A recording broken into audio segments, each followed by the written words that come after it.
mahasiswa PPG Daljab tahun 2023 LP3 Kiai Enjo. Selamat menyaksikan PPL 4 dengan pendekatan TPAJK.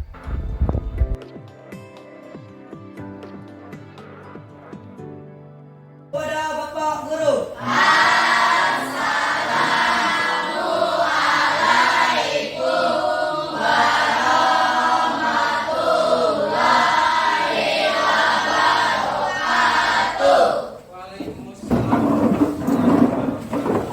Berdoa dimulai.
Kita sudah berdoa, selanjutnya kita membaca tadarus surah-surah pendek. Hari ini kita membaca surah Al-Kafirun hafal.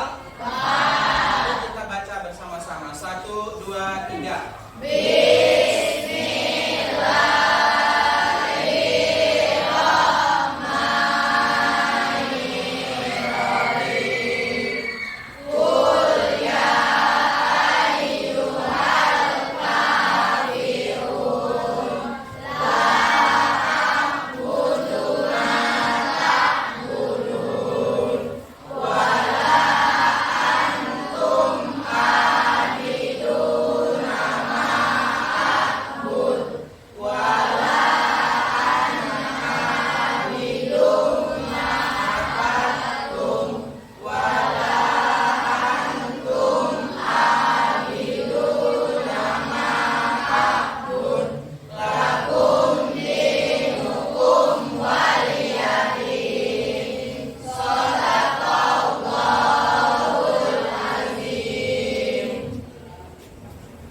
Memeriksa kesiapan belajar kalian. Yang pertama Bapak mau absen dulu. Hari ini apakah hadir semua? Tidak. Siapa yang tidak hadir? Azwar. Kenapa Azwar tidak hadir? Sakit.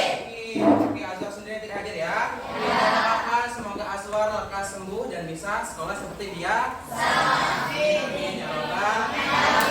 Kemudian Bapak cek kerapian. Coba berdiri semuanya.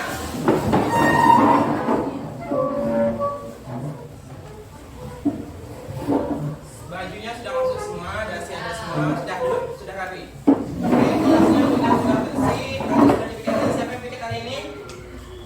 Oke, kelasnya sudah bersih. Terima kasih sudah pikir hari ini.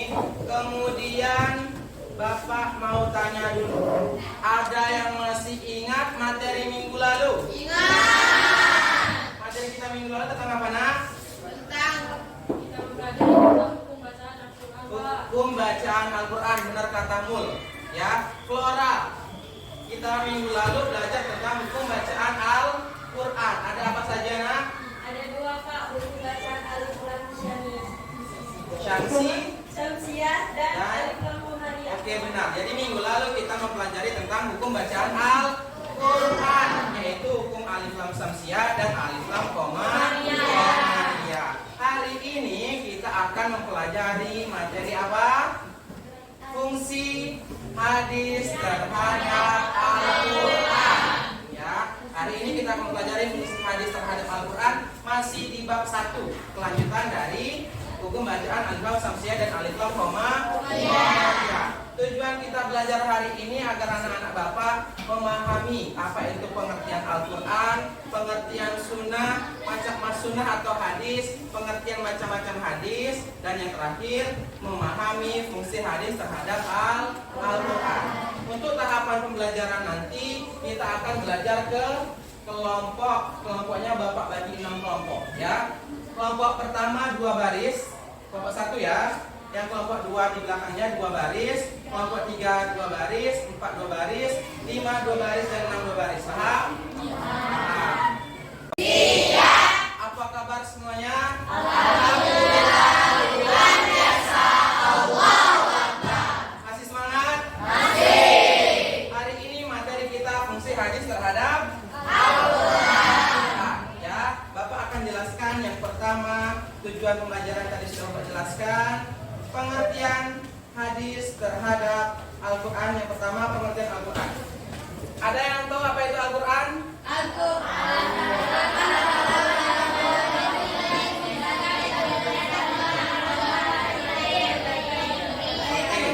Al-Quran kitab umat Islam. Al-Quran adalah kalam Allah yang diturunkan kepada Nabi Muhammad melalui malaikat Jibril. Al-Quran ini diturunkan secara mutawatir. Apa arti mutawatir, nak?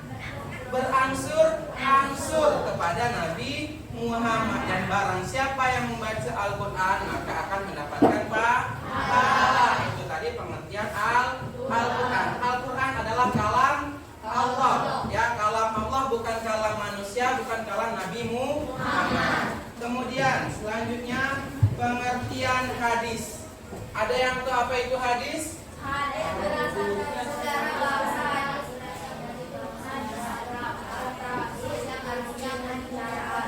Terus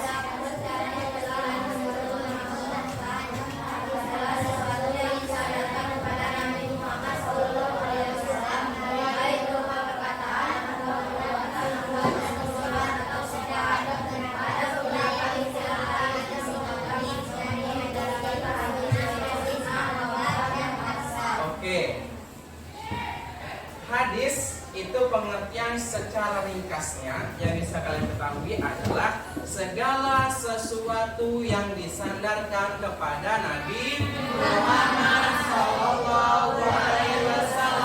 Apa yang disandarkan? Yang pertama perkataan, yang kedua perbuatan, yang ketiga persetujuan atau sifat. Itulah namanya hadis. Hadis merupakan sumber hukum Islam kedua setelah Al-Quran.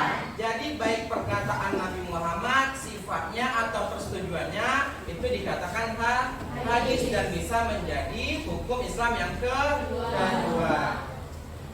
Kemudian macam-macam hadis. Hadis itu dibagi menjadi 3. Yang pertama hadis sahih.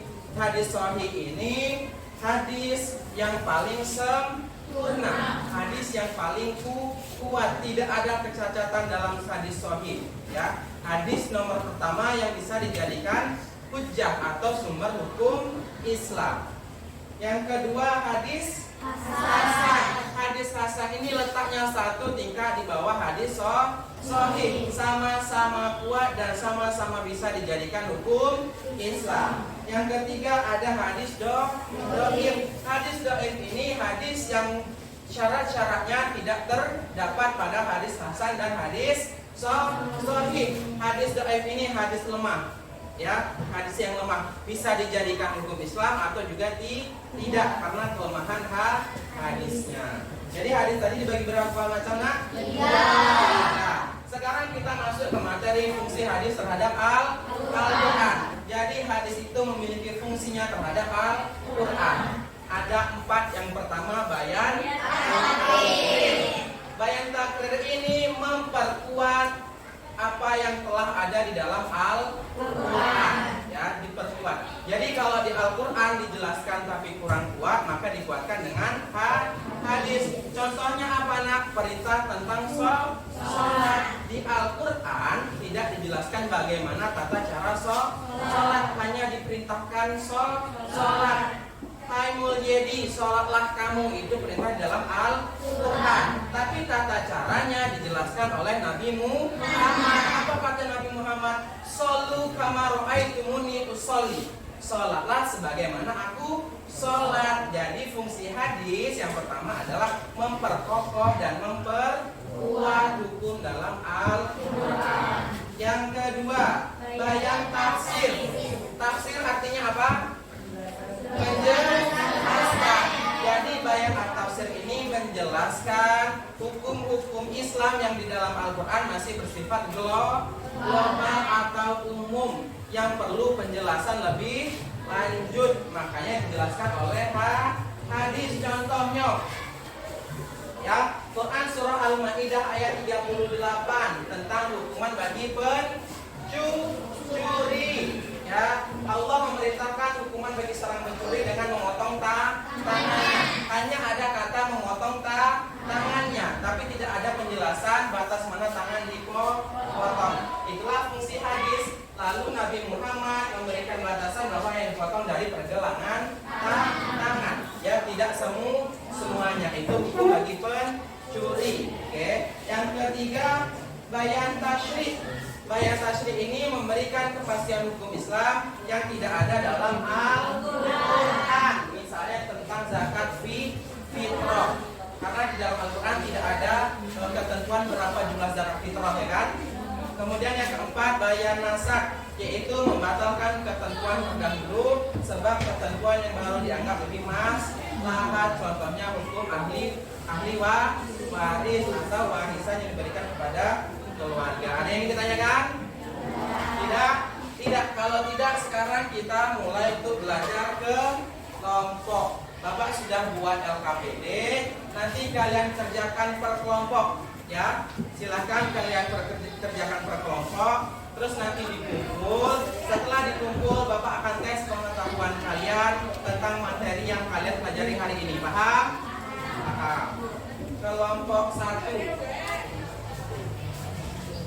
Silahkan mengarah ke belakang. Ya, belajar kelompok di balik kursinya.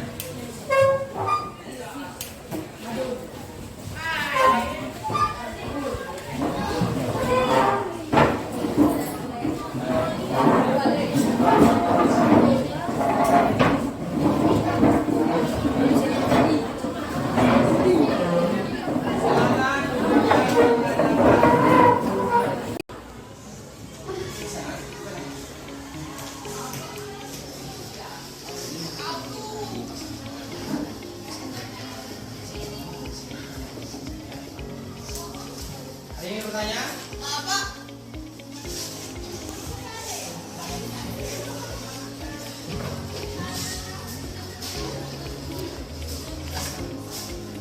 Ya.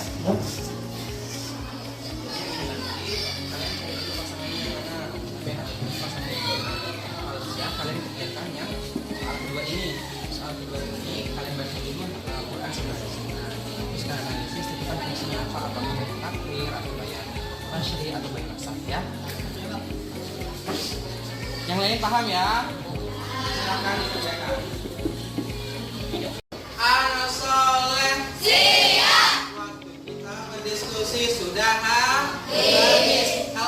LKPD-nya sudah dikerjakan? Sudah. Nanti kalau sudah, Bapak panggil kelompok 1 maju, LKPD-nya dikumpul, kalian kerjakan soal dari Bapak. Boleh pilih. Paham? Paham. Oke, yang pertama kita mulai dari kelompok 1. Maju nak, berlima.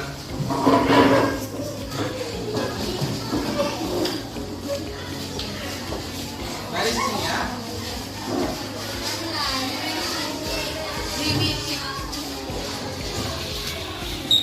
Siapa yang mau jawab soal? Buka cek pengetahuannya. Flora sama Cito. Aren, ya. Sini kumpul, Aren dulu. Silakan Aren mau pilih nomor berapa? Klik nomor 1-nya. Klik di sana. Oke, pertanyaannya. Apabila kita ingin sukses dunia dan akhirat, maka kita harus beramal soleh sesuai dengan jawabannya apa? Pilih, klik. Benar, tepuk tangan semua. Yang kedua, Ciko. Mau pilih nomor berapa tuh? Silakan diklik. Nomor 2, pertanyaannya. Al-Quran merupakan firman Allah Subhanahu wa Ta'ala. Artinya Al-Quran adalah kalamullah. Klik jawaban benar. Apakah benar? Ya benar. Tepuk tangan untuk kelompok 1. Ya. Oke, soal pertama. Apabila kita ingin sukses dunia akhirat, maka kita harus beramal sesuai dengan Al-Quran dan hadis. Soal kedua, Al-Quran merupakan firman Allah Subhanahu wa Ta'ala. Artinya Al-Quran adalah Allah atau kalamnya Allah. Tepuk tangan untuk kelompok 1.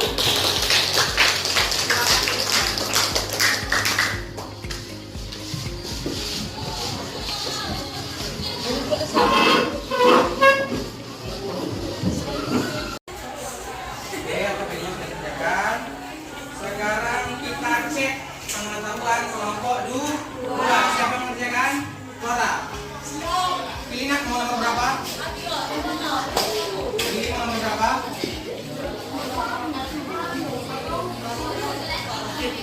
Nomor 11. Pertanyaannya, kedudukan hadis merupakan titik bilik kedua setelah Al-Quran. Jawabannya adalah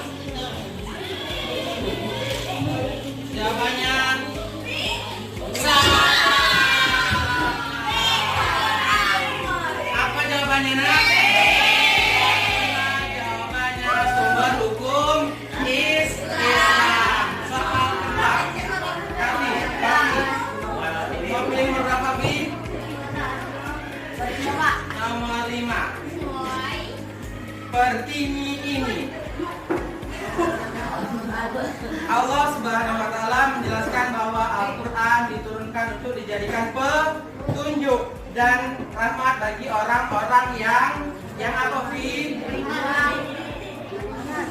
Yang beriman, betul? Betul.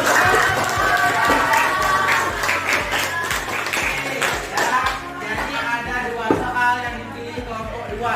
Nomor 11 dan 5. Nomor 11-nya salah.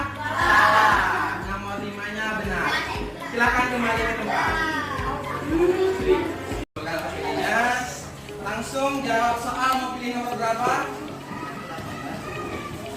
Nomor berapa, nak? Nomor 10.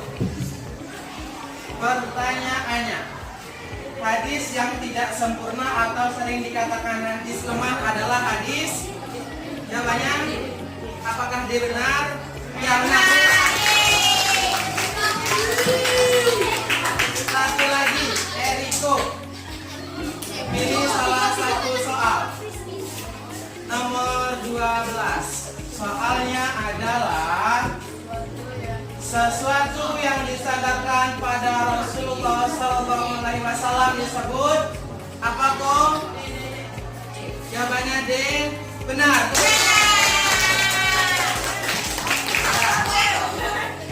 Segala sesuatu yang disandarkan kepada Rasulullah apa nak? Hadis. Silakan kembali kelompok 3.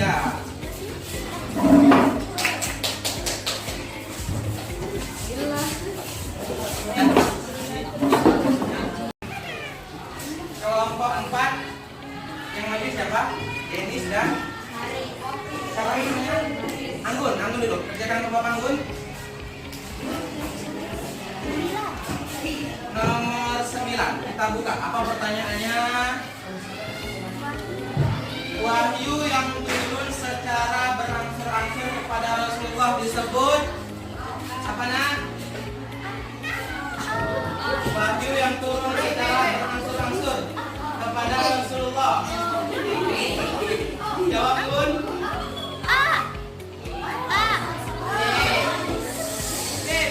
Waktu berjalan ya Bun. Jawabannya A. Apakah benar A?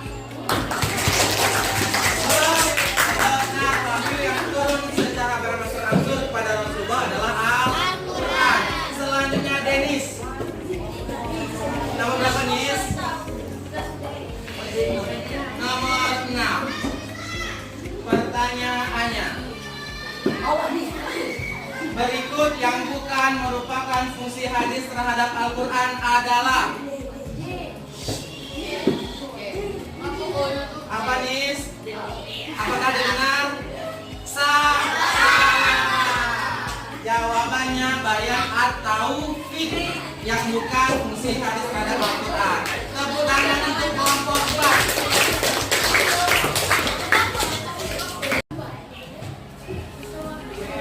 Sudah ditentukan siapa yang mau maju? Sudah? Siapa?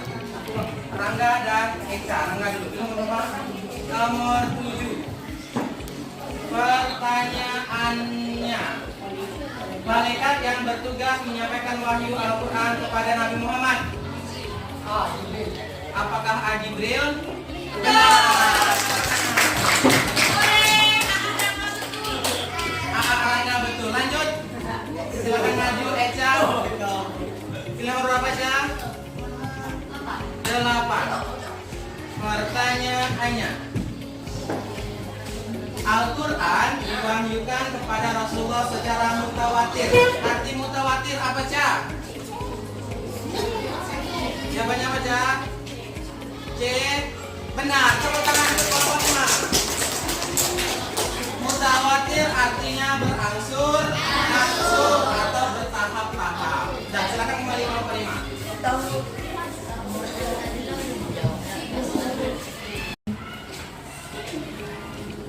Oke, OPP-nya sudah dikerjakan. Langsung, Alfran, pilih soal nomor berapa?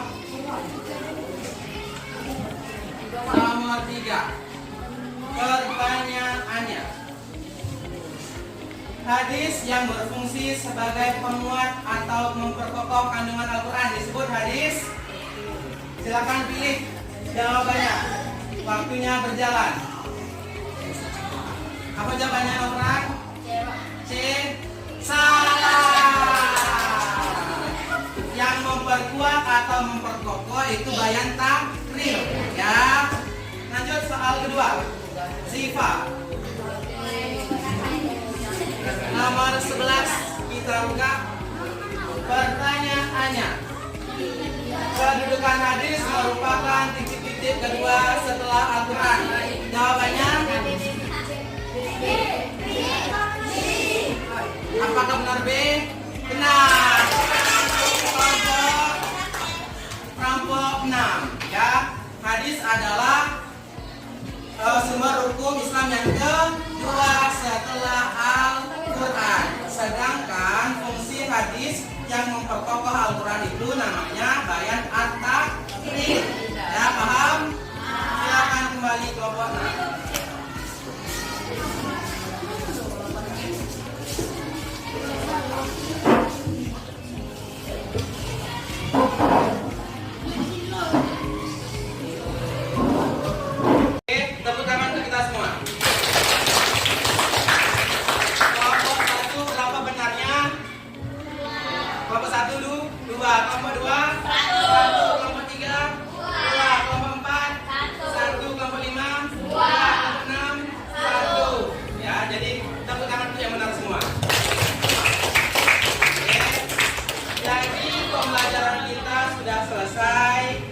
Kita simpulkan bersama-sama dulu. Apa itu Al-Quran?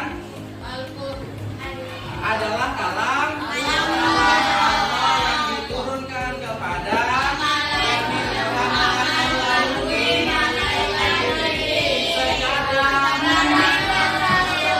secara berangsur-angsur. Hadis, apa itu hadis? Segala sesuatu yang disandarkan kepada Rasul. Ada berapa hadis? Yang pertama hadis sahih. Yang kedua hadis hasan. Yang ketiga hadis sahih. Ada berapa fungsi Al-Quran terhadap hadis? 4. Yang pertama bayan at-takrir. Yang kedua bayan at-tafsir. Yang ketiga bayan at-tahyir. Yang keempat bayan an-nasakh. Oke, ya. Jadi sebagai umat muslim yang mengetahui bahwa Al-Quran dan Sunnah adalah hukum Islam, Maka dalam menjalankan kehidupan di dunia kita harus berpedoman tetap kepada Al-Quran dan hadis. Paham semuanya? Paham. Oke, sebelum Bapak tutup, Bapak tanya dulu. Apakah paham materi hari ini? Apakah pembelajarannya menyenangkan? Oke, untuk minggu depan kita akan mempelajari bab 2, meneladani nama dan sifat Allah Subhanahu wa Ta'ala untuk kebaikan di hidup atau belajar Asmaul Husna. Silakan dipelajari minggu depan sebelum belajar kita lakukan pretest. Paham? Oke. Nah, untuk hari ini pembelajaran kita selesai. Silakan ketua kelas berdoa dulu. Sudah berdoa baru pimpin untuk pulang, nak ya. Silakan siap-siap dulu.